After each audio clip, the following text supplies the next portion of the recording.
Урматтуу төрага, азыр баяндамада Жеңиш агабыз аябай жакшы чындыкты айтып кетти. Жеңиш аганын ушул чындыкты сүйлөгөн жерлерин биз аябай сыйлайбыз да.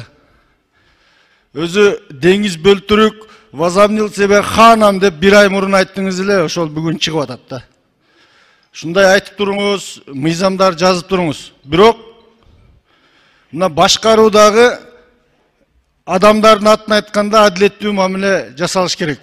Мына убактылуу өкмөт дедиңиз, Акаевден баштап эсептеп бердиңиз, ал өзүңүздүн депутаттык укугуңуз. Баласы башкарды, аялы башкарды, биз кыргыз эли баа беребиз. Мына биз дагы сизге окшоп борбордук аянтта президенттерди микрофондорун алып элге иштеңиздер деп жүргөн балдарбыз. 2010-жылы биз да кан кечкенбиз, билебиз.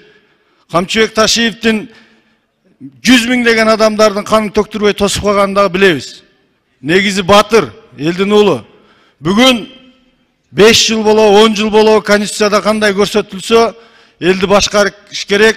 Садыр Нуркожоевичтин бүгүнкү күндөгү президенттик тактысында сиз айткандай элди будуң чаңга революцияга эч ким үгүттөбөш керек деп эсептейм. Бирок мына Асылбек Жээнбеков башкарды, Райым Миллион дагы башкарды деп айтып кеттиңиз. Асылбек Жээнбеков келгенде Райым Миллион иштен кеткен эле. Ал болгону бир орун басар полковник таможныйдагы. Ал киши мамлекетти башкардыбы же мамлекеттин башкаруусуна жардам бердиби?